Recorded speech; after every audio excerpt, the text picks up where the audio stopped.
Hi there, welcome to the Accidental Pop Star here on YouTube. My name is Ali Beg. If you are tuning in for the very first time, welcome. Thank you for watching. You're very welcome. If you're wondering what this channel and the concept behind this channel is all about, just let me digress for a moment before we introduce our guest.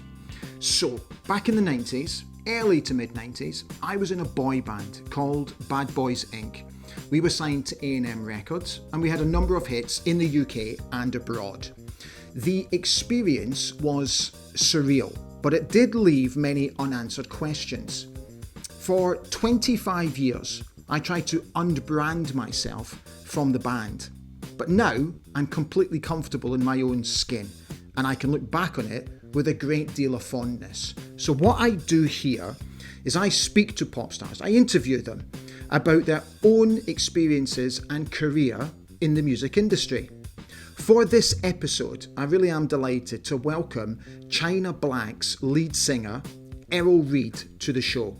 If you remember China Black, they had a number of hits in the 90s, Searching, Stars, Swing Low, Sweet Chariot, to name but a few. But like us, they appeared and then it almost felt like they disappeared just as quickly. Errol and I had so much to discuss. I really hope you enjoy the chat. Welcome to the Accidental Pop Star, China Black's lead singer, Errol Reid. Hi Errol, it's lovely to see you, mate. It's been a very long time. How are you keeping? I'm good. How's yourself? Yeah, I'm doing just fine, mate. I'm doing just fine. Fella, thank you for coming on. I'm really delighted that you're here. Got quite a bit to discuss today. So, if you don't mind, can we go right back to the beginning? Was there a defining moment when you were growing up that you thought to yourself, right, music and singing is what I want to do? Most definitely, definitely. I grew up around music anyway because my dad was into your Fats Dominoes and that's on Blueberry Hill. So and my mom was into Diana and I live here. So I grew up around music. My brothers were into they're from Jamaica, so they were into their reggae. But you're talking Burning Spear, Hugh Mandel, Horace Andy, as well as your Bob Marleys and stuff like that. And I was into God. The first record I ever bought was "Don't Go Breaking My Heart" by Elton John and Kiki D. Right, So, okay.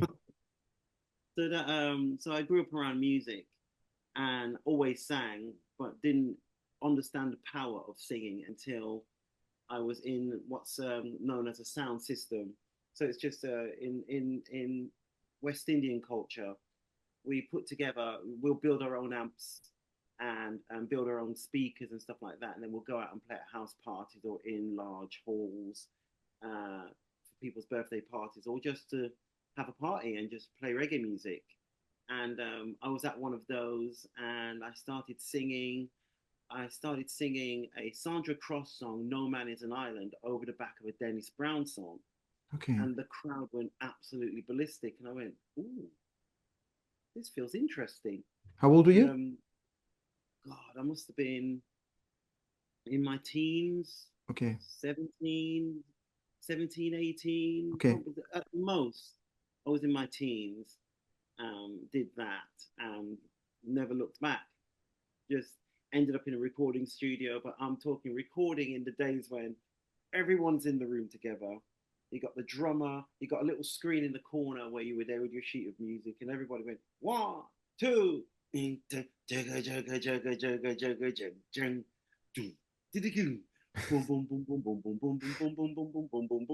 we just start one time on one tape. None of What this was drop outs.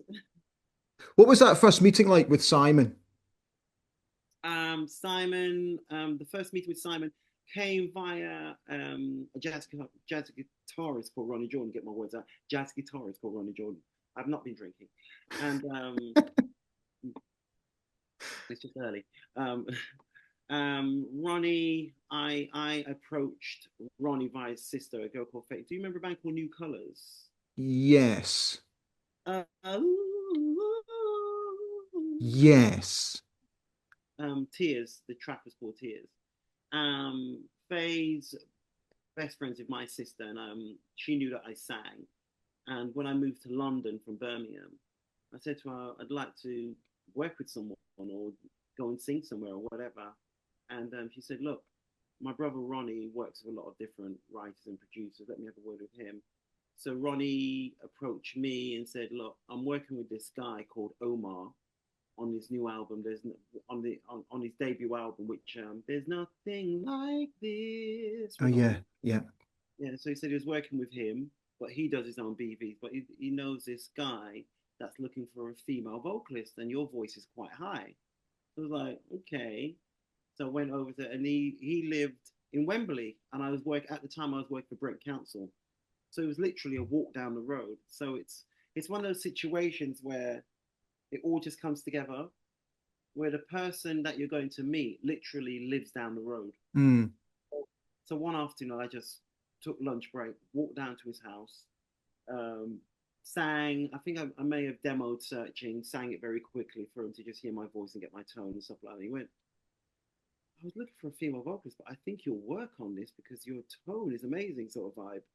Um, we did searching, did a couple of other songs, and we started doing open mic nights around London, doing that sort of stuff. And then it just took off from there. Took The off from um there. the 90s pop scene era was quite competitive, let's put it that way. So was it already conscious in yours and Simon's minds that China Black's sound had to be quite distinct? Um, no, not really, because we were when we first started, were we were catering we the sound that we had to begin with sounded very much like I don't know if you remember the samplers like the Akai 9, I think it was the Akai 950 or the 1100. You had these samplers that were in studios, and you had like the human nature sound, the why tell them that it's human nature. Yeah, yeah, yeah, of course. It, Yes, it, yes. um, there was these sounds that were in the sampler, and it sounded so searching in its original concept. Sounded like soul to soul, keep on moving. So it sounded like a lot of other songs that were out there. Mm. And me coming from a reggae background and that culture, I thought this can be done in reggae. So I made a few calls. Longsy D, who was working with Ronnie Jordan on Omar's album, he came around, collected the reels, and then he did a remix of Searching. And that was the mix that took off. It got us to number one in the reggae charts. We were number one in the reggae charts for like 2 or 3 months. Mm. We were in the top 20 for about a year, which then drew attention to the majors. So we had Fred Dove over at Warner Brothers that was interested in us.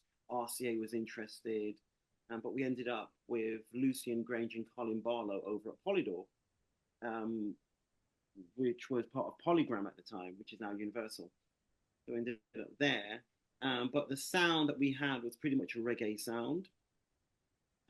So we didn't look at it as if we were competing with anybody because reggae was not as prevalent. You had your Red Dragons and Compliments Girl on Your Kiss, and you had certain songs that were dipping in and out the charts.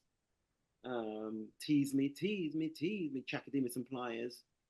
Um, but we just felt that our sound was fitting in that genre, not really the pop genre. Yeah. So we thought we'd come in, go out, and maybe come back with another song, come in, go out. But then the label and A&R, the label said, right, we need a sound that is much more Radio 1, Capital Radio, Yeah. sort of. Yeah. And I was like, no, we don't. But they were like, oh, yeah, yeah, we need a mix. So they spent copious amounts of our money getting remixes done. And then the new version, the Michael Riley version of Searching was done, um, which was really weird because we'd go out there and perform it. But a lot of the clubs that we went to, the First Leisure, if you remember the First Leisure clubs Yes, of back in course. the day, Malibu Live, Malibu Scene Live and all the rest of it, when we would go to all these nightclubs, they'd always ask for the original. They said, can we have the original version of Searching, which was the reggae version that we did back in, because Searching came out in 94, 4th Yeah. of July 1994. Yeah. But it originally came out and was a massive hit in 92, 91, 92. Yeah. So they'd always hark back to the 91, 92 version, which I was like going, spent all this money on a remix and I want me to sing the old one.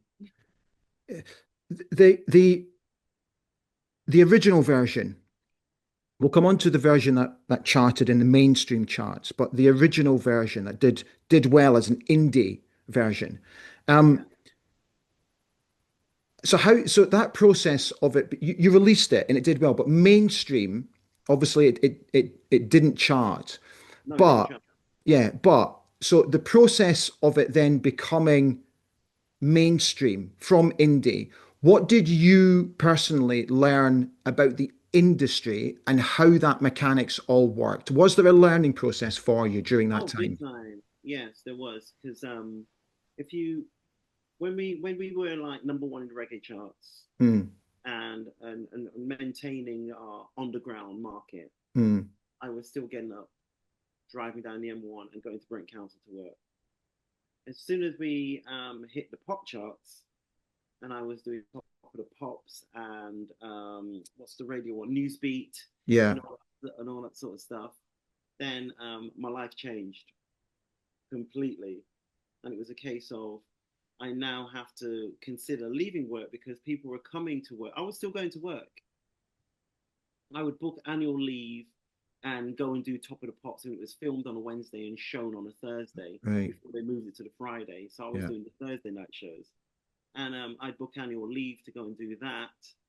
Go to work on Thursday. It would be shown on Thursday night, and then when I went to work on Friday morning, I'd get a round of applause as I walked into the office because they would have watched me on TV the night before, and there would be people waiting outside looking for autographs and stuff like that because they found out that I worked for Brent Council in Wembley. Yeah. So my life had to change. Brent was brilliant. They gave me a 6 month sabbatical. Said, Okay. look, it's not quite going to work with you pursuing this pop star lifestyle in Korea and being a planning officer. So we're going to give you 6 months to go off and explore being a pop star. And if you want to come back, your job will still be here. And Okay. So that process then, that complete change of life. So you're making a living yeah, with your job. So then when was the decision made and how was the decision made? Right, I'm leaving my job, even though it's still on offer if things mm. don't quite go right.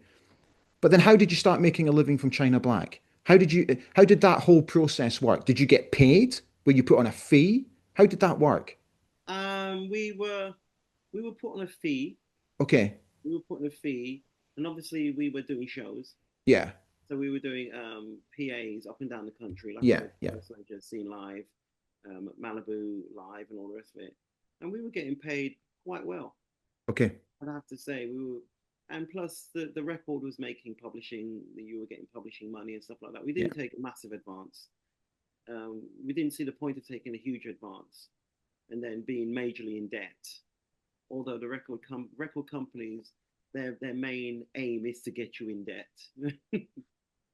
As I said, because the learning curve for me was when recoup.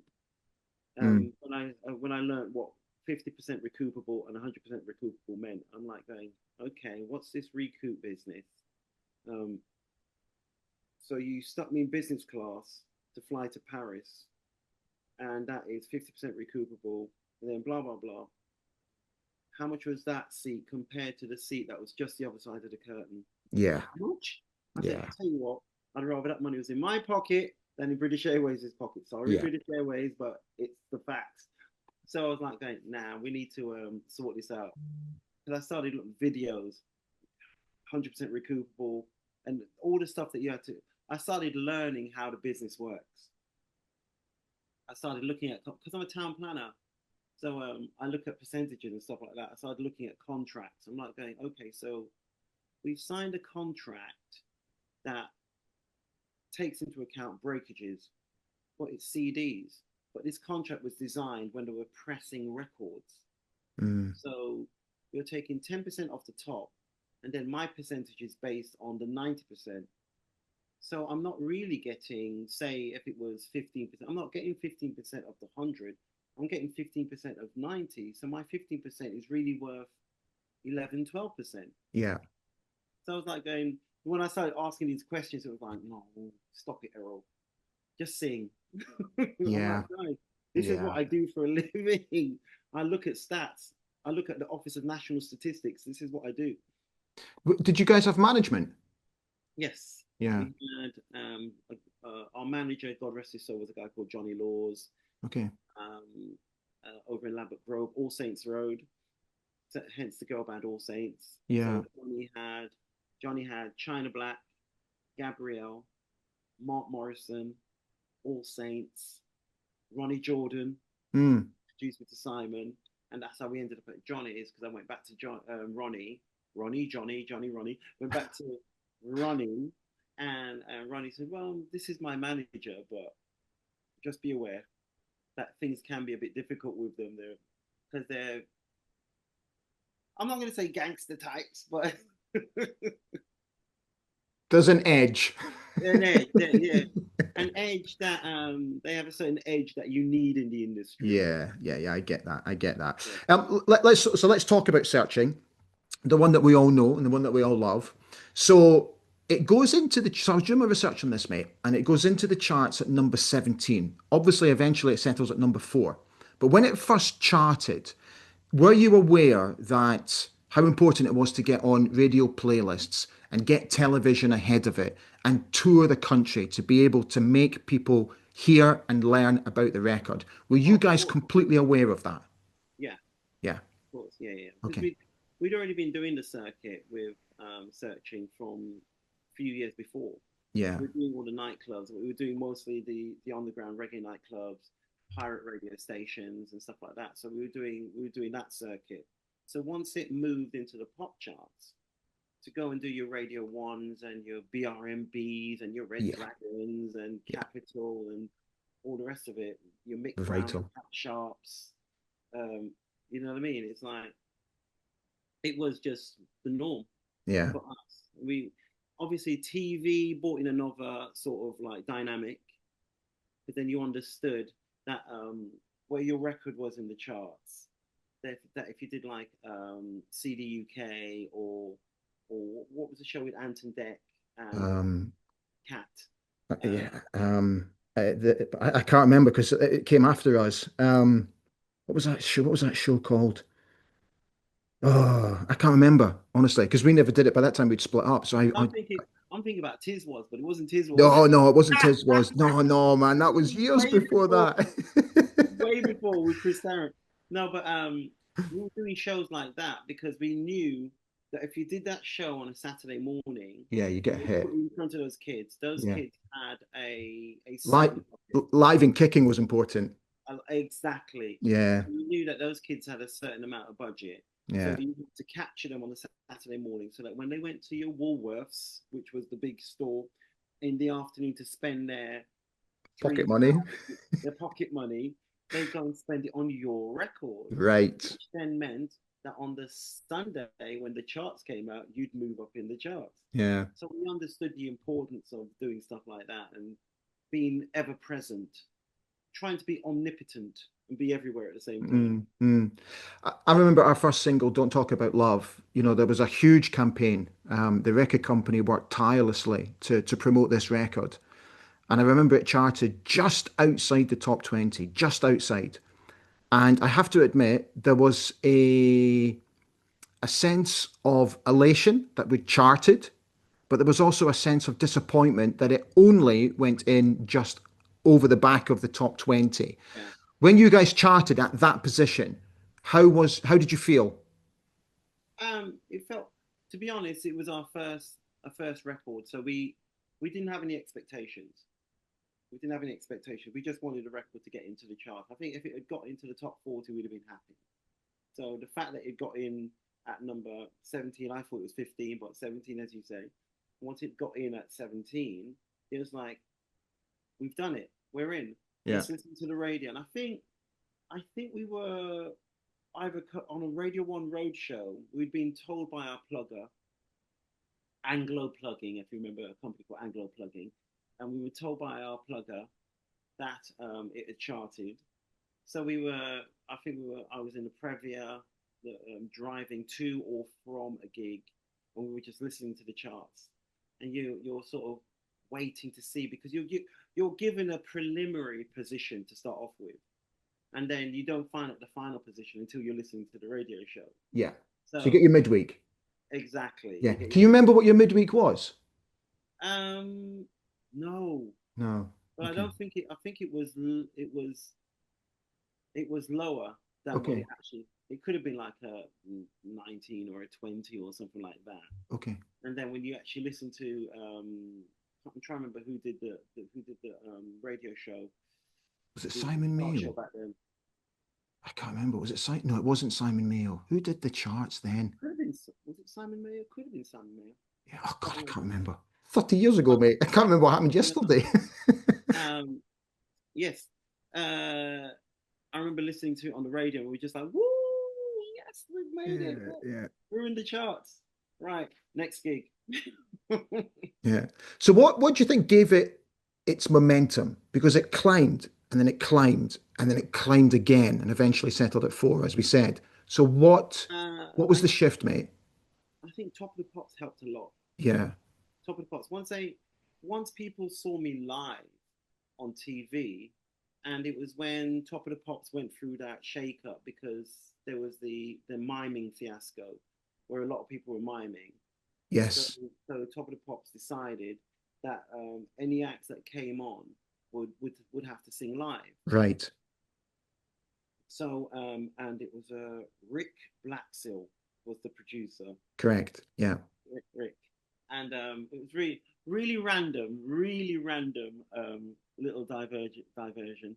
But I did my degree at South Bank, so I was still doing my degree as well as working as a town planner while I was doing China Black. And when they found out that I was going to be doing Top of the Pops, one of the people on my course, this young girl on my course, she said, "Oh, my mate's a producer on Top of the Pops. We grew up as kids. His name's Rick Blacksill. If you see him, tell him to say hello. He used to jump off a table. He used to wear a Superman outfit or Batman outfit. I think the Superman outfit with a cape. And he used to come in our house because he was the next door neighbor, and he'd jump off my table, pretending he was flying and stuff like that. So if you see him, tell him I said hi. She said, "How would I recognize him?" She said, "He looks a bit like Mick Hucknall. He's got the red Yeah, yeah, curly yeah. hair and his." Geordie. So I was like going, okay. So when I did my first Top of the Pops, went into the studio and I saw this guy walking with some people walking towards me, and I went, "Are you Rick?" And he went, "Yes." I said, "Why am I seeing you in a Superman outfit jumping off a table? I'm just getting this image." And he looks at me and he's like going, and you can see his eyes going like, "What?" I went, "Ah, blah blah blah." I said to say hello, and he went, "Oh my god, you had me going." I thought, how does he know this? And that was it. We connected. We connected straight away from there, and the rest is history. He just kept getting us on Top of the Pops. Yeah, yeah, he's a great lad. Great lad. He must have got me on Top of the Pops. If there was three Top of the Pop a month, we did three Top of the Popses out of four in that month. Yeah, Sort of like. So we were constantly on TV. yeah. Um, Obviously with that, getting to number four, having a top five hit, being on top of the pops regularly, obviously that comes with your ever-changing profile, yours and Simon's. Yes. So how did you cope? Did it come instantly?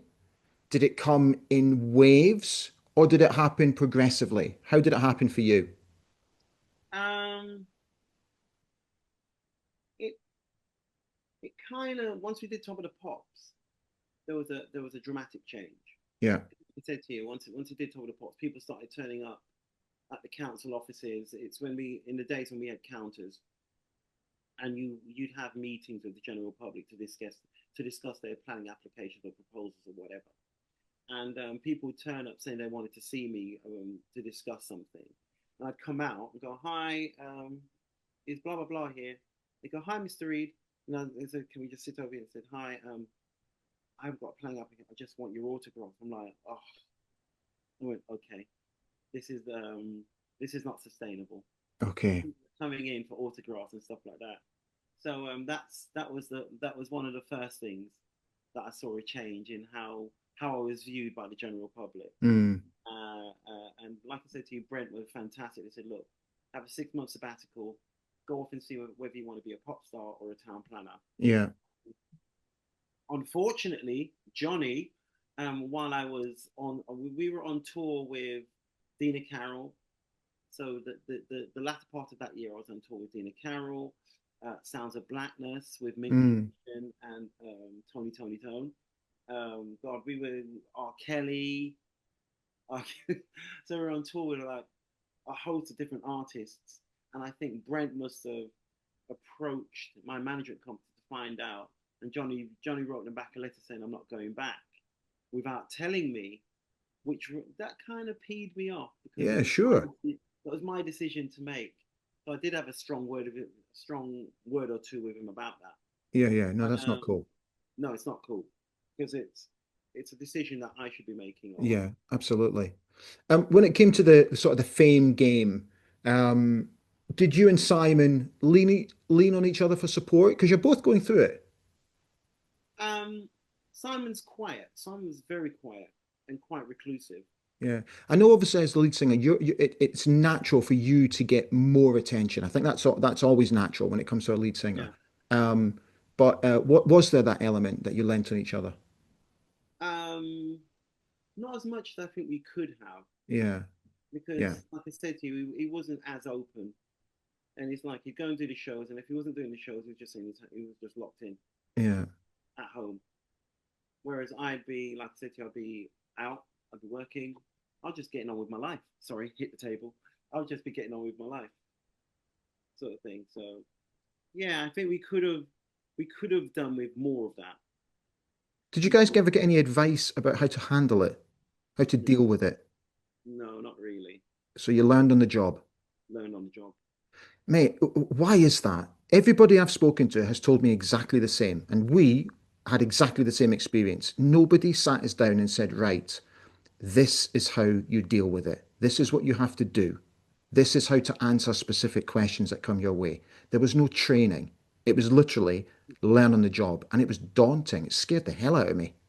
Yeah, because you didn't want to say the wrong thing, Yeah.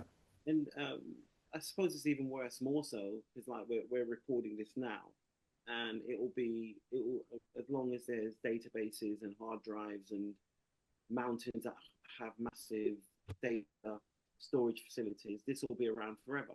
Mm. Whereas back then it was in print, so it was either in print, the bizarre section of the newspaper, the Sun was it, or the Mirror? I think it was the Sun, was bizarre section of the Sun or whatever. You'd you'd be saying things that would come back, not so much to haunt you. I'll tell you why I say that because we did an interview. I'm trying to remember. I think it was one of the newspapers. We did an interview, and a few weeks ago, funny enough, that one there, at some Legends award ceremony, and Carol Thompson, a reggae singer, she was collecting award as well. So she was there with her partner, and her partner worked for the Voice newspaper, Mm. and we got talking, and we went right back to that period where when we were being interviewed and we were asked what is reggae to China Black, and Simon said it's Sting, the Police, um, and all these other acts. And then I think the newspaper sort of took not so much offense to it. They were like going, but that's not reggae.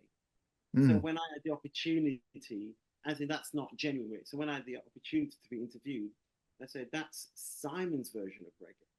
Whereas my version of reggae, with what I grew up with, was Burning Spear, Horace Andy, Human Dell, Dennis Brown, Sugar Minor, Money in My Pocket, but I just can't get no love. I said that's the reggae I grew up with because it was coming straight from Jamaica Yeah. and then not being adapted like UB40, blah blah. I said So I remember he and I were having this conversation of how I felt it was my duty to put the record straight. You know what I mean? I Yeah. said, look, that's not my idea. I said that's a form of reggae, but I'm coming from the actual well that it comes from. Okay. Okay. I always had my uncle and my late grandfather were both football journalists. Yeah. And sadly, my grandfather died before I went into Bad Boys Inc. But my uncle, who is still very much around today, retired from the profession for a number of years now. But he said to me, "Look, no matter what happens, today's news is tomorrow's fish and chip paper. So don't Exactly. overly worry about it." And that always helped me. Let's talk about stars. I want to talk about stars, mate. Stars in your eyes. I Mate, know. I loved that song. I remember when I heard it for the first time and thinking, and I saw you guys perform it, I was like, yes, this is so good. This is so cool. And then it charted at number 19. And I'm like, what the hell? Why did it only go in at number 19? What's the script there, mate? Why did it not go in higher? I don't know. I suppose it's because I think Stars musically was better than Searching. Yeah, right. Musically, and it's yeah. So I hit that note at the beginning. So I open with this bang, Yeah, this note. Oh, could I love ya? yeah, And mate. boom, boom. So I was like, oh, just the colors and the movement. And I was like going, this is a tune. And then Yeah, when it came in at 19, I was like going, maybe it's just a tune in my world, but the general public just want another Searching. yeah. They you create, and plus it didn't. I think it needed more because there was a remix. Was it a Stevie and Clevie remix? They did a remix of it to make it more reggae, Okay.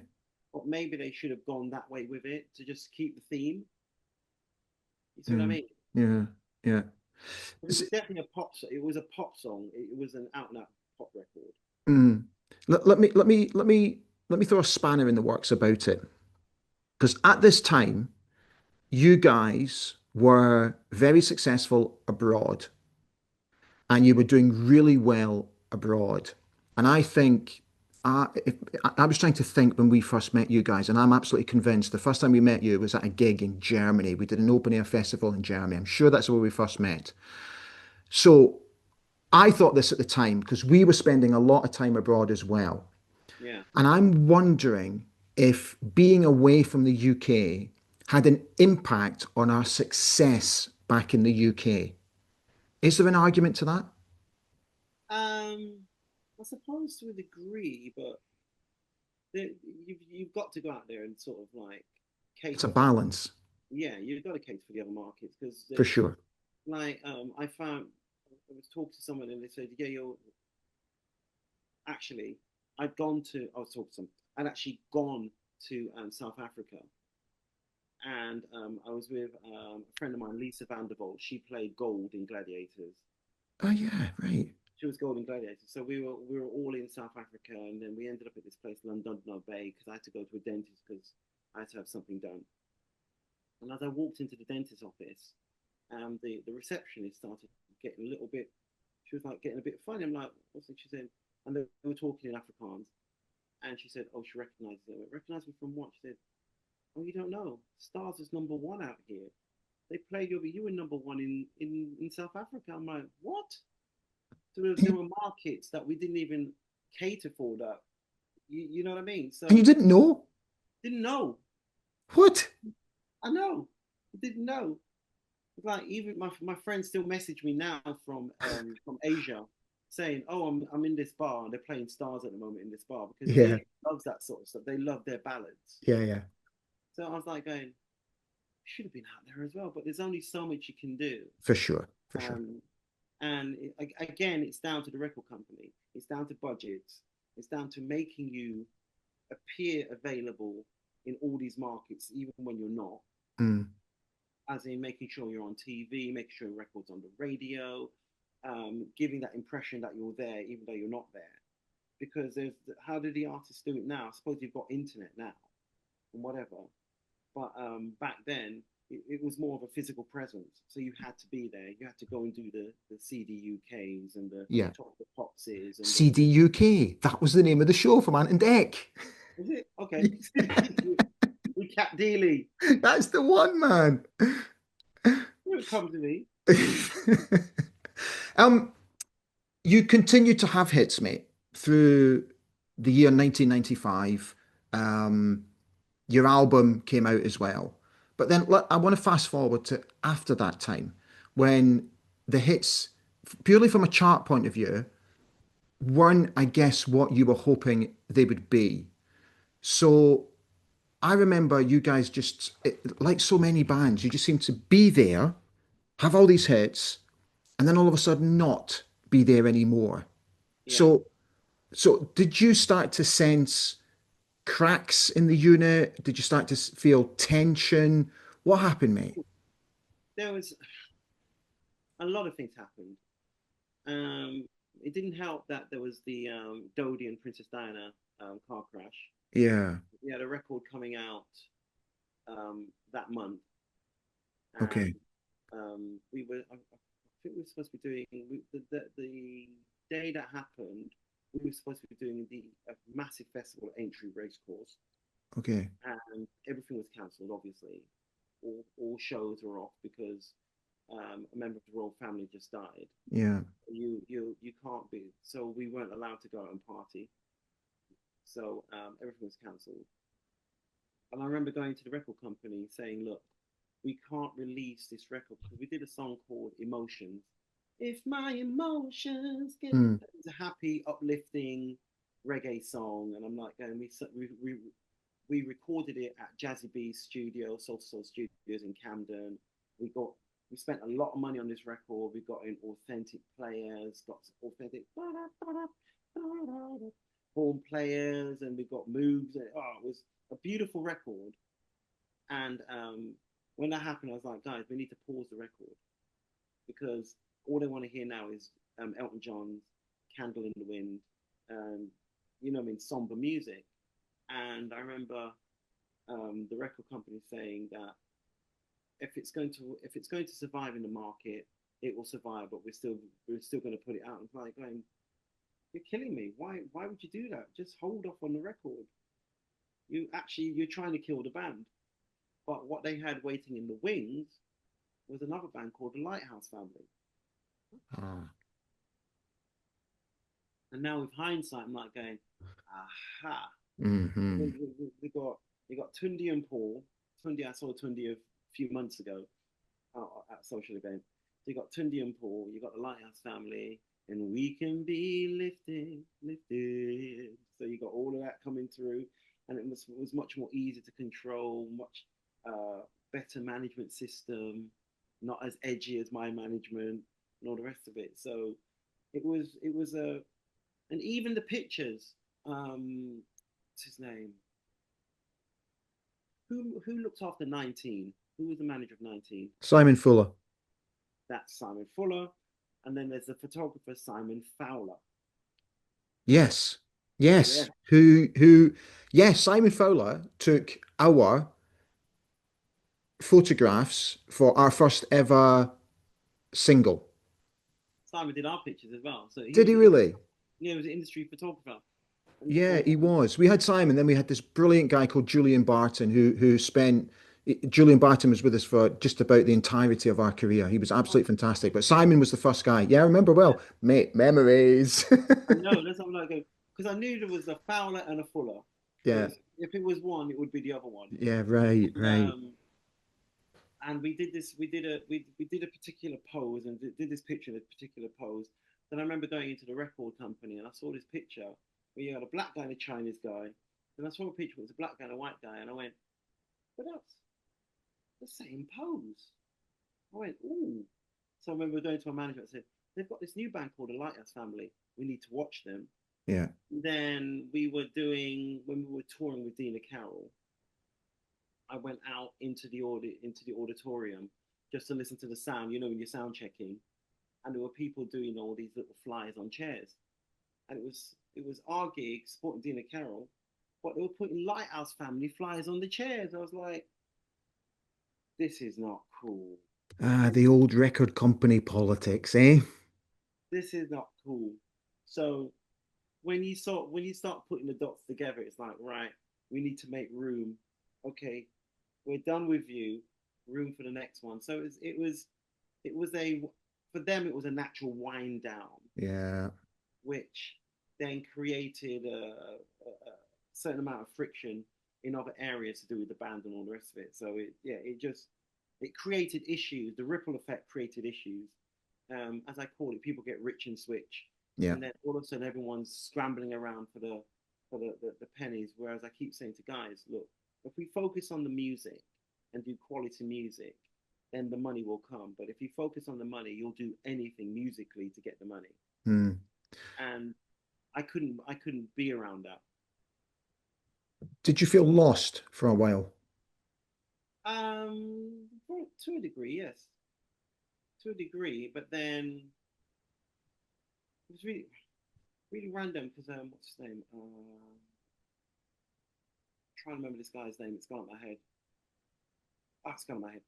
But a producer came to me and he said, "Look, we love your tone," and he was working with this other guy called Michaela Chiavarini that did they did that dance version of the song with Seal. If you see my da da da da da, da love was the feeling. Yeah, I I think can't so. remember. It was like a dance track. Yeah, I think so.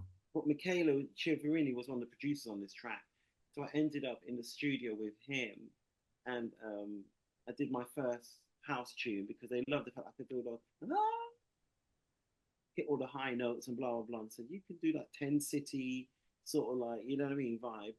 So I quickly transitioned into house music towards the end of the 90s, going into the noughties. And I started doing that. And that helped me find myself Hmm. musically. Hmm. You want to be somewhere where you're loved and where people want you, because obviously the pop charts didn't want me. We kind of messed up our reggae base by going too pop. Whereas I say we need to maintain our foundation so that if the pop thing falters, then at least we still have our base. We still have our reggae base, our reggae foundation to work from. So that had gone a little bit quicksandy, a little bit skew with. So I moved into house music, and that helped me keep some sort of identity within the music industry. And I had hits, I had some big hits in that field. Do you think, looking back, China Black got the credit it deserved? No, it's sometimes Why? you look at when people are referencing artists and stuff like that, and I'm like going, yeah, but we made quite a big impression as well, and people still recognize us. Yeah. People still recognize us. I did something with Andrew Lloyd Webber Hmm. where I was organising the backing vocalists for Jesus Christ Superstar, a TV show that he had, and I was put sort of in charge to make sure that the BVs were okay and stuff like that on the show. And during rehearsals, Mel C walks in and she's looking at me, and I'm like going, "It'll come to you." And she's looking at me, and I'm like, "Don't worry, it'll come to you." And she's like looking at me, going, "Tell me." I said, "Do you remember a guy called Glyn Jones?" And she went, "Glyn, the vocal coach in Chiswick." I went, "Yes. You used to have your singing lessons, as in the Spice Girls had their singing lessons after me. Because I'd have my singing lessons with this guy, Glyn, No way. and it would be, and I'd be trying to do my, oh, and all I could hear is all this noise outside in the corridor, and it would be them. It would be Really? Mel B, and them like going, I'm like going, oh, oh. Brilliant. And Glenn would be like going, okay, Bach, give me 1 minute in Welsh. They go, will you keep it down? I'm trying to listen here. Very cool. Mate, when you look back, and I'm talking from personal experience here, does it feel like a lifetime ago, China Black? It doesn't. Mm. It's really, really, it doesn't, because like we're talking, we're remembering stuff. So it's time is relative, Yeah. and we process time in I'm getting deep here, in a linear form, but it's all just relative. Yeah. And like some things will come back as if it was yesterday, like my first time in Top of the Pops. When I walked in the studio, I looked and I went, "Oh, I thought it was bigger than this. Right. Yeah. It was massive. Where's the crowd? Oh, so you heard all the people in front of the camera, and it's all about angles and how you sweep the camera on the boom coming over onto the." I went, right. That's a bit of a disappointment. Yeah. Right, mate, I'm going to ask you some quick fire questions. I've only got 5 of them, okay, to finish off. All Okay. right? Right. So you're only allowed to answer with one answer. All right? Yes. Right, mate. First gig you ever went to? UB40. Nice. Tea or coffee in the Paid studio? 50p. Paid 50p for that gig in Birmingham. Oh, really? Brilliant. Yeah.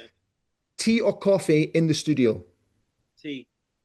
Best celebrity moment? Best celebrity. Oh, geez, there's so many. But I'd have to say meeting and doing a live duet in Paris with Barry White. Oh, yes. Nice. Met Mariah, hung out with Mariah. Cool. Pink, before people knew who Pink was. It was like, Brilliant. You mentioned your first single that you bought, first album that you bought. woo! I wouldn't say I bought it. My mom bought it for me. Rick James and the Mary Jane Girls. Right, okay. But All but night long. but can you remember the one that you actually went out and bought with pocket money or whatever? Can you remember? Oof.